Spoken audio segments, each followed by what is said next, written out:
گزارش کر رہا ہوں مفکر اسلام پیرزادہ علامہ رضا ثاقب مصطفی، جو مولوی نہیں بولتا مرد کلندر بولتا ہے، علم نہیں فیض بولتا ہے، آئیے شریعت اور تصوف دونوں پہ پہرا دینے والا مرد کلندر علامہ پیرزادہ رضا ثاقب مصطفی صاحب، جو تقریر نہیں تبلیغ کر رہے ہیں اس وقت پورے ملک پاکستان میں، ہمارے سر کا تاج ہیں، سنیوں کا سر کا شومر ہیں، ہر حضور قبلہ علامہ رضا ثاقب مصطفی صاحب، امیر ادارۃ المصطفیٰ پاکستان۔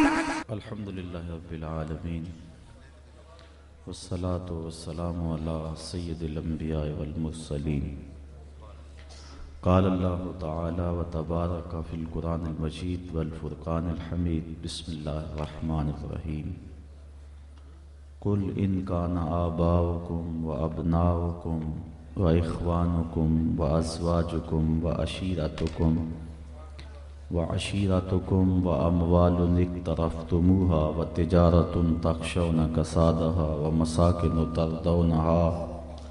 ومساکن ترضونها احب الیکم من اللہ ورسولہ وجہاد فی سبیلہ فتربصوا حتی یاتی اللہ بامرہ واللہ لا یہدی القوم الفاسقین۔ صدق اللہ مولانا العظیم وصدق رسولہ النبی الکریم الرؤوف الرحیم۔ اللہم نور قلوبنا بالقرآن وزین اخلاقنا بالقرآن وادخلنا الجنة بالقرآن ونجنا من النار بالقرآن۔ قال اللہ تعالی وتبارک فی شان حبیبہ مخبرا وعامرا، ان اللہ وملائکتہ یصلون علی النبی یا ایہا الذین آمنوا صلوا علیہ وسلموا تسلیما۔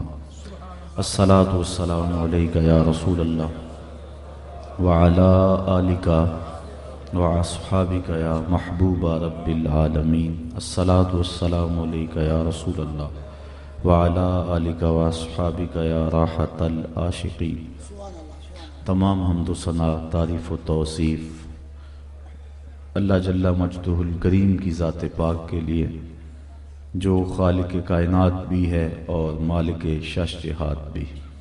اللہ جل وعلا کی حمد و ثنا کے بعد حضور نبی اکرم شفیع امم رسول محتشم نبی مکرم اللہ کے پیارے امت کے سہارے رب کے محبوب دانائے غیوب مالک رقاب امم فخر عرب و عجم والی کون و مکان سیاہ لا مکان سید انس و جاں سرور لالا رخاں نیر تاباں سرنشین مہوشاں ماہ خوباں شہنشاہ حسینہ تتمہ دوراں سر خیل زہرہ جمالاں جلوہ صبح ازل نور ذات لم یزل باعث تکوین عالم فخر آدم و بنی آدم نیر بطحا رازدار ما اوہا شاہد ما طغا صاحب علم نشرہ معصوم آمنہ احمد مجتبی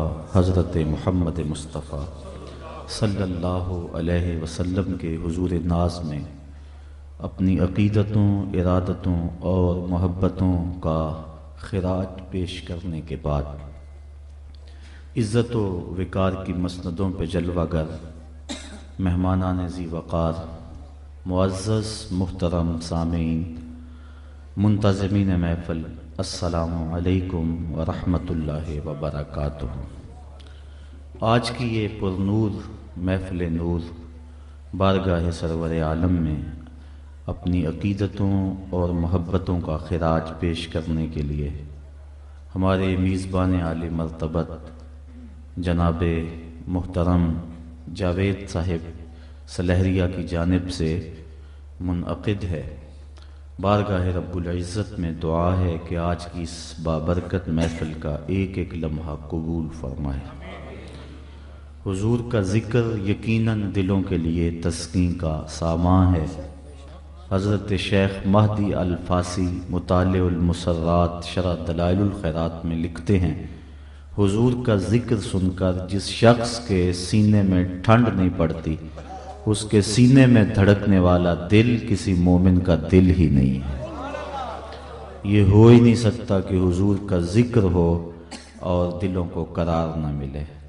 جب کسی کے لبوں پہ نعت نبی کا نغمہ چڑھتا ہے، لگتا ہے جس طرح باد بہاری چل پڑی ہے، جو روحوں کو گدگدا رہی ہے اور من کے اندر اجالے پیدا کر رہی ہے۔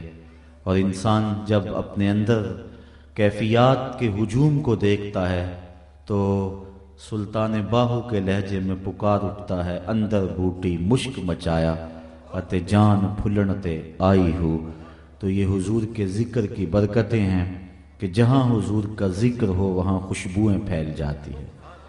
ہمارے نقیب عالی مرتبت میلاد ہاؤس کے حوالے سے بات کر رہے تھے کہ ہمارے میزبان محترم نے اپنے گھر کا نام میلاد ہاؤس رکھا، اور میرے دل میں یہ بات آ رہی تھی کہ حضور علیہ السلام کے میلاد کے ساتھ جو منسوب مکان بنایا گیا اس کو فنا نہیں ہوگی، چونکہ جہاں ذکر رسول ہو وہاں بقا ہوتی ہے۔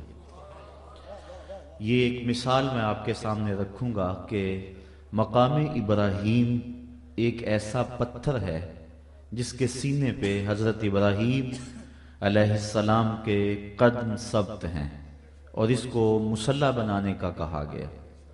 سینکڑوں ہزاروں پتھروں پر ان کے قدم لگے تھے، چونکہ جس وادی میں وہ رہے ہیں، شام سے فلسطین تک اور فلسطین سے حجاز تک جن راہوں سے گزرتے رہے وہ سارے راہ پتھریلے تھے۔ کوہ ابو قبیس کی چھاتی پہ بھی ان کے قدم لگے، اور وہاں کھڑے ہو کر انہوں نے حج کا پیغام لوگوں تک پہنچایا اور ندا دی۔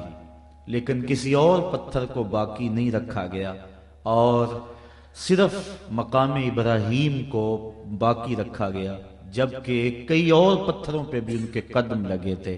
لیکن اس پتھر کو باقی کیوں رکھا گیا؟ اس لیے کہ حضرت ابراہیم علیہ السلام نے اس پتھر پہ کھڑے ہو کے میرے نبی کا میلاد پڑھا تھا۔ ربنا وابعث فیہم رسولا، اے اللہ اس رسول کو بھیج بھی دے۔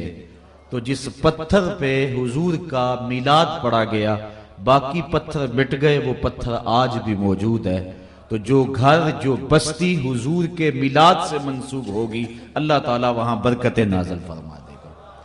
اور حضور کے میلاد کا انعقاد کرنا یہ ایسا مبارک عمل ہے۔ آپ سینکڑوں بار علماء سے یہ بات سن چکے ہوں گے کہ ابو لہب نے اپنی لونڈی سویبہ کو جب اس نے خبر دی کہ تیرے ہاں بھتیجا ہوا ہے، تو اس نے انگلی کے اشارے سے آزاد کر دیا۔ اور یہ اس نے کوئی نیا کام نہیں کیا تھا، عرب کے مزاج میں یہ بات شامل تھی کہ اگر غلام خوشخبری لائے تو آقا اس کو آزاد کیا کرتا تھا۔ تو اس خوشخبری پر اس لونڈی کو آزاد کر دیا گیا۔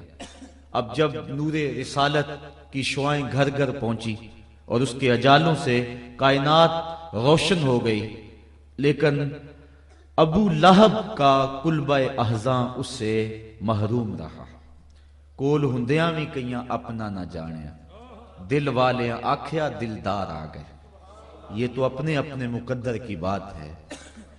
ابو جہل کو قبر میں سوال ہوتا ہے، ما کنتا تقولو فی حق حاضر رجل۔ ابو لہب کو بھی پوچھا جاتا ہے، شیبہ کو بھی، یہ ولید کو بھی، عتبہ کو بھی پوچھا جاتا ہے، لیکن وہ کیا کہتا ہے ہاتھ لا ادری، ہائے افسوس میں تو نہیں سے جانتا کہ یہ کون ہے۔ اچھا جانتا نہیں تو پتھر کس کو مارتا تھا؟ جانتا نہیں تو گڑے کس کی راہوں میں کھودتا تھا؟ جانتا نہیں تو کانٹے کس کی راہوں میں بچھاتا تھا؟ جانتا نہیں دارالندوہ میں بیٹھ کے قتل کی سازش کس کے خلاف تیار کی تھی؟ جانتا نہیں تو اوجریاں کس پہ ڈالی گئی؟ جانتا نہیں تو کس کے لیے بدر میں آیا تھا؟